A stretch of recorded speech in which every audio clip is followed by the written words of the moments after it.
Dzalikal kitabu la raiba fihi hudan lil muttaqin.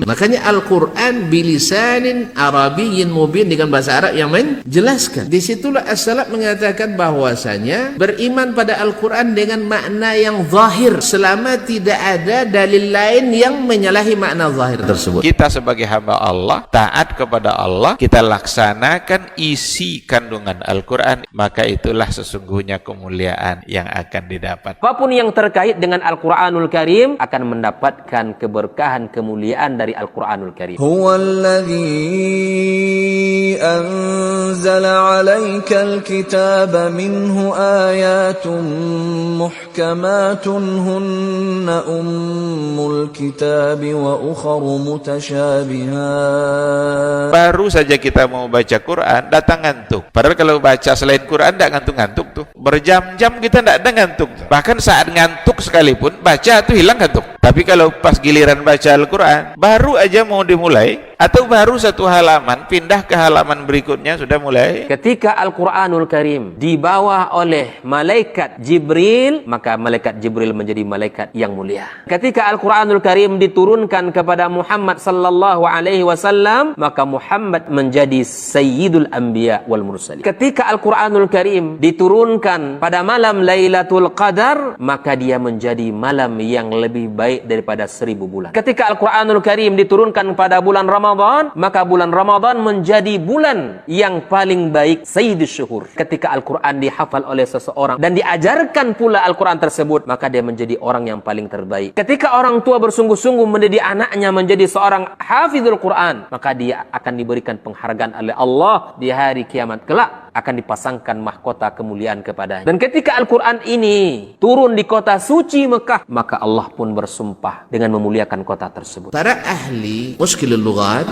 menyebutkan mubin itu dengan dua syarat. Pertama, bahwa yang berbicara mampu mengungkapkan apa yang dia ingin sampaikan. Yang kedua, pendengar mampu memahaminya. Walaqad anzalna ilaika ayatin bayyinat.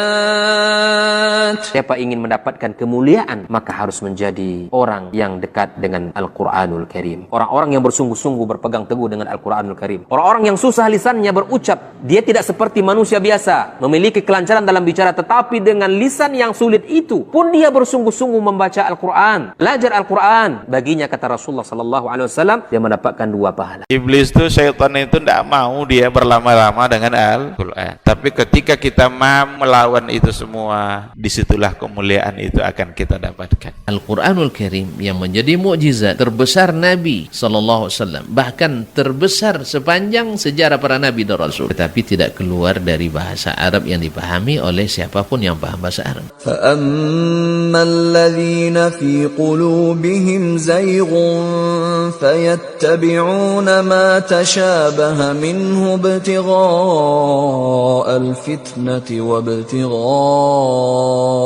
تَأْوِيلِهِ. Imam Ibn Abbas radhiyallahu ta'ala menyebutkan Al-Quran itu tafsirnya terbagi 4. Tafsir yang semua orang Arab bisa paham langsung. Tafsir yang semua orang tidak mungkin tidak paham. Tafsir yang hanya diketahui oleh para ulama. Dan yang keempat adalah tafsir yang tidak diketahui kecuali oleh Allah Subhanahu wa taala. Orang-orang yang selalu bersama Al-Quran, Nabi SAW menjamin dia akan bersama malaikat-malaikat yang mulia dan taat kepada Allah Azza wa Jalla. Bahkan Al-Quran yang kita baca ini akan datang kepada orang yang menghafal dan membacanya dan mengamalkannya, memberi syafaat kepadanya. Rumus untuk mendapatkan mulia itu gampang. Yang penting untuk dikejar itu adalah mulia di sisi Allah. Ambil kemuliaan itu dari Al-Quran. Cahaya Al-Quran akan menerangi jalan kehidupan kita. Selagi kita bersama Al-Quran, tidak akan pernah kita gelap dan tidak akan pernah kita tersesat dalam perjalanan. Karena Al-Quran sebagai hudal lil muttaqin dan juga hudal linnas. Wa in kuntum fi raibin mimma nazzalna ala 'abdina fa'tu bi suratin min mithlihi wad'u shuhada'akum